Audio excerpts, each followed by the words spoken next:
After the joy of seeing Carney beat his Trump-light rival, reality is bitten. Canada is an anxious, divided nation.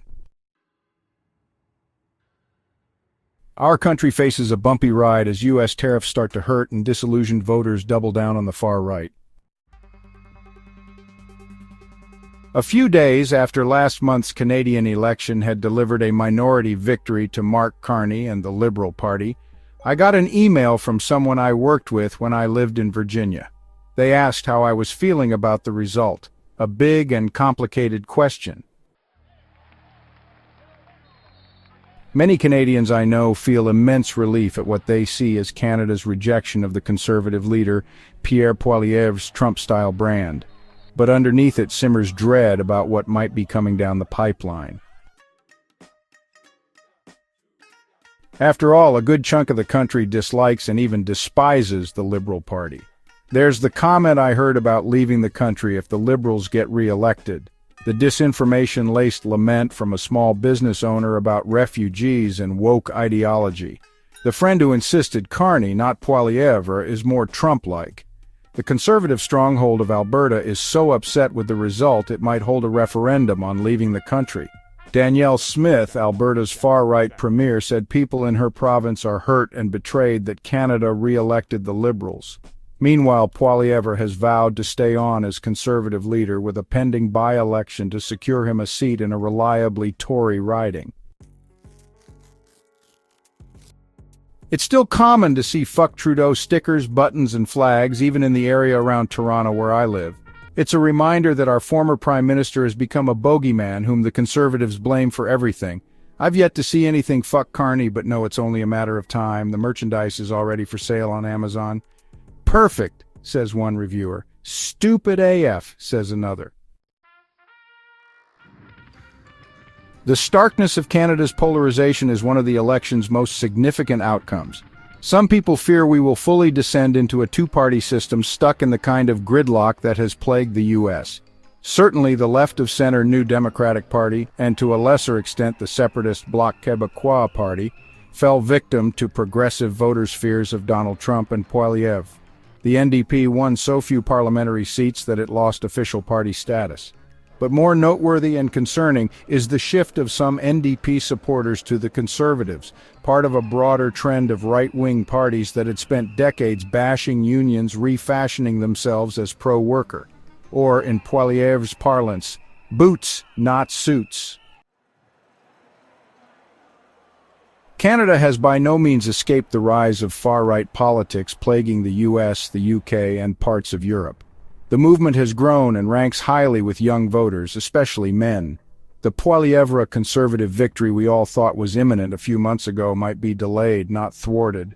As one CBC commentator noted on election night, Poilievre's concession speech sounded a lot like the start of his next campaign.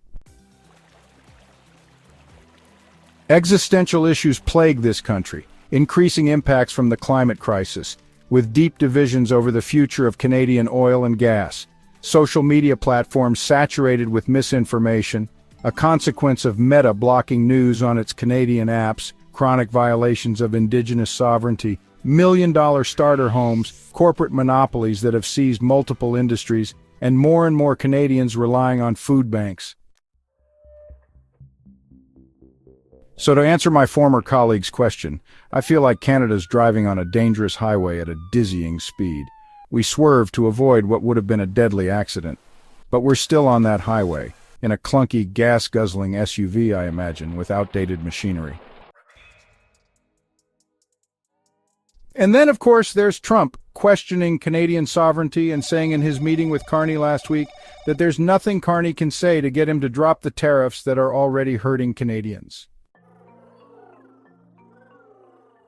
"Why not?" a journalist asked. Trump shrugged. "Just the way it is." Just the way it is, a simple but slippery phrase that describes the impossible situation Canada and our new Prime Minister find ourselves in. A situation that has been, to some extent, decades in the making. For my entire life, Canada has edged closer to the U.S., assuming it would always be friendly. I think of my dad, who moved to Canada from the UK when he was 17, saying that if he knew Canada would become so Americanized, he might have stayed in Britain. Deep down, I think most Canadians understand the extent of the damage Trump can inflict if he so chooses. But it's something few people care to admit. I understand why. We are at the whim of the U.S.'s authoritarian president. Poilievre can tell Trump to knock it off, and Carney can remind him there's some real estate that's not for sale. But more and more it seems like there's no line Trump won't cross, if he wants to. In 1969, Canada's Prime Minister Pierre Trudeau, father to the much-maligned Justin, compared living next to the U.S. to sleeping with an elephant. No matter how friendly and even-tempered is the beast, if I can call it that, one is affected by every twitch and grunt, Trudeau said. Every twitch and grunt, every intrusion onto what you thought was your side of the bed, every yank of the duvet and gulp from your water cup. Just the way it is, just the way it has become. Carney has perhaps the toughest job of any Canadian Prime Minister in recent memory. He must renegotiate Canada's relationship with the U.S. as it descends into fascism. Behind him is a divided country with divided interests. The election's over, but we are in for a bumpy ride.